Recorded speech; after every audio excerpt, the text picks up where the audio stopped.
It is the loneliest place on Earth, a tiny speck of volcanic rock in the middle of the vast Pacific Ocean, over 1,000 miles from its nearest neighbor.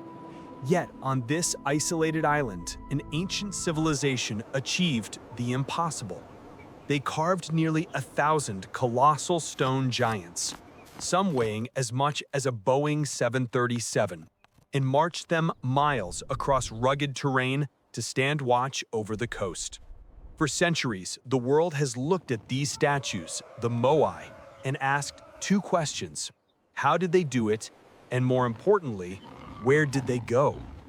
The story you were taught in school is a tragedy, a cautionary tale of greed and stupidity.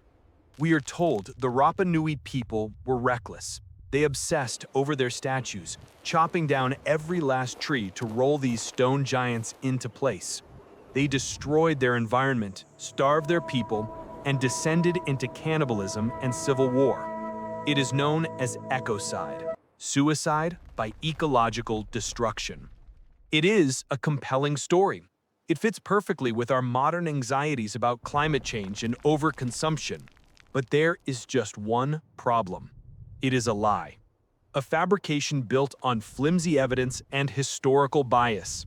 The people of Easter Island didn't commit suicide. They were murdered. And the engineering behind the Moai isn't a testament to brute force, but to a genius understanding of physics that we are only just beginning to rediscover. Today, we are going to dig beneath the soil of Rapa Nui to uncover the disturbing truth about the collapse of this enigmatic civilization. To understand the lie, we must first look at the landscape. When the first Polynesians arrived at Rapa Nui, likely around 1200 AD, they found a paradise covered in a dense forest of millions of giant palm trees. By the time Europeans arrived in the 18th century, the island was a barren grassland. The trees were gone. For decades, the leading theory, popularized by geographer Jared Diamond, was that the islanders cut them all down. They needed wood for canoes, for housing, but mostly they needed logs to transport the Moai. The theory goes that they placed the statues on horizontal tree trunks and rolled them like conveyor belts. As the obsession with bigger statues grew, the forest shrank. No trees meant no canoes. No canoes meant no deep-sea fishing.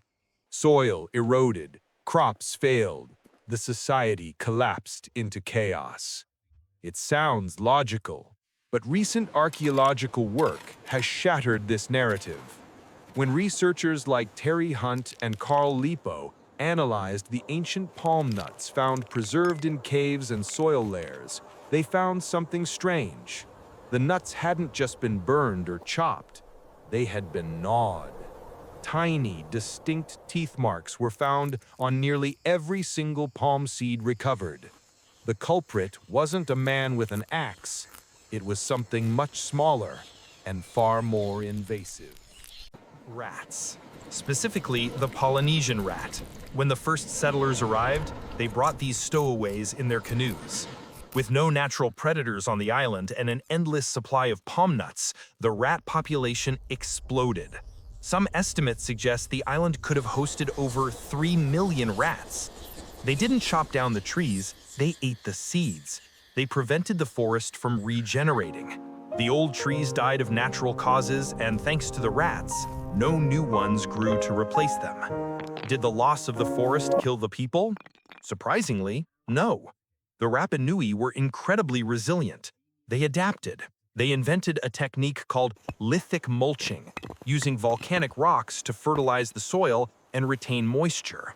They didn't starve. In fact, radiocarbon dating shows that the population remained stable and the civilization continued to thrive long after the trees were gone.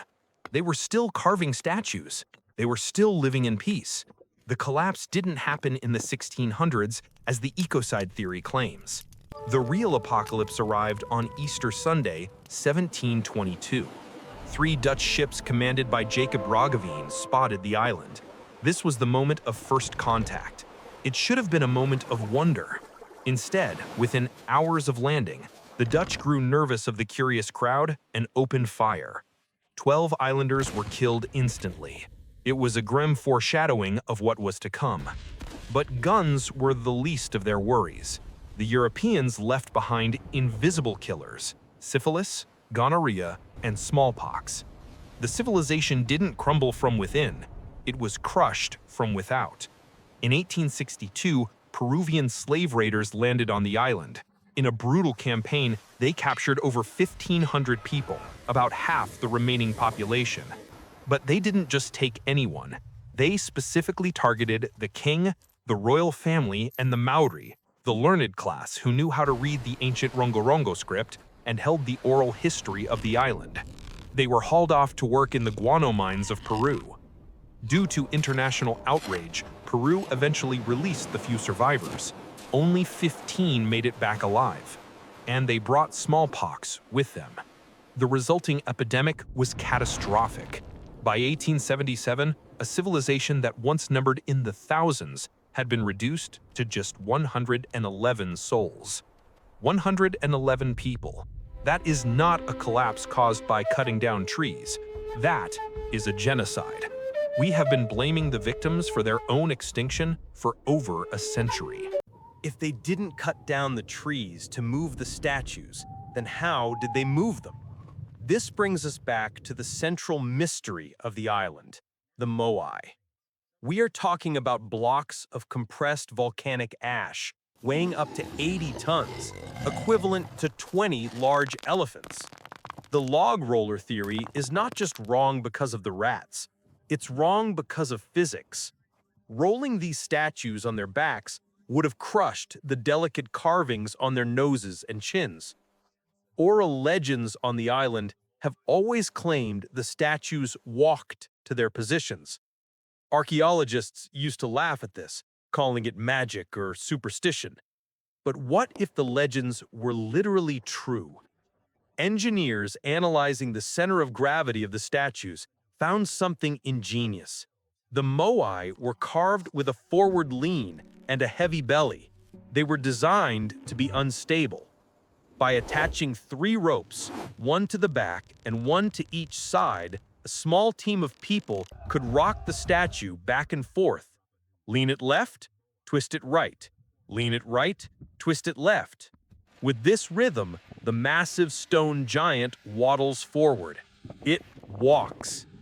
This method requires no wood, no complex machinery, just ropes, manpower, and pure engineering brilliance. The ancient Rapa Nui didn't brute force nature, they used physics to dance with gravity. This theory explains the road network found on the island. It also explains why abandoned statues are found fallen along these roads. Those that fell on their faces were walking uphill. Those on their backs were walking downhill.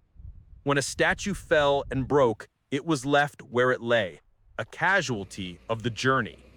The mystery of the transport was never a mystery to the islanders, only to the historians who refused to listen to them. But perhaps the most striking revelation is what we couldn't see. For centuries, the Moai were known as the Easter Island Heads. They stood chest deep in the soil, stoic sentinels of the past. But in the 2010s, the Easter Island Statue Project began to dig. And as they removed centuries of sediment, the world gasped. They aren't just heads, they have bodies, full torsos, arms held tight against their sides, and hands resting on their stomachs. Some are standing over 30 feet tall, but the real secret was on their backs. Buried and protected from the elements were intricate petroglyphs, carvings of crescents, geometric shapes, and the mysterious Birdman cult symbols. These weren't just portraits of ancestors. They were tattooed records of a culture's beliefs, hidden by time and dirt. And then there are the hats, the pukau, cylinders of red scoria stone, weighing up to 12 tons, balanced precariously on top of the statues' heads. How did they get there? The answer again lies in simple, brilliant engineering. Massive ramps of earth and stone, utilizing the same parbuckling technique used to write capsized chips. Every aspect of these monuments speaks of a society that was highly organized, peaceful, and technologically sophisticated. The tragedy of Easter Island is not that they failed. It is that we failed them. We failed to understand their ingenuity, and then we failed to protect them from our own greed and disease. The popular history books call them a failure, a collapse. But look closer. Despite the rats, the deforestation, the slave raids, the smallpox, and the colonization, the Rapa Nui people are still here. They are rebuilding their culture, speaking their language, and protecting their sacred giants. The statues of Easter Island are not tombstones of a dead society. They are monuments to human resilience. They are proof that even when the world ends, when the trees are gone, and the ships come with guns, humanity can find a way to endure. So the next time you see a picture of a Moai, don't think of a foolish people who chopped down their last tree. Think of the genius engineers who made stones walk. If you want to uncover more lies about history's lost civilizations, click the video on your screen right now. The truth is often buried deeper than we think. I'll see you there.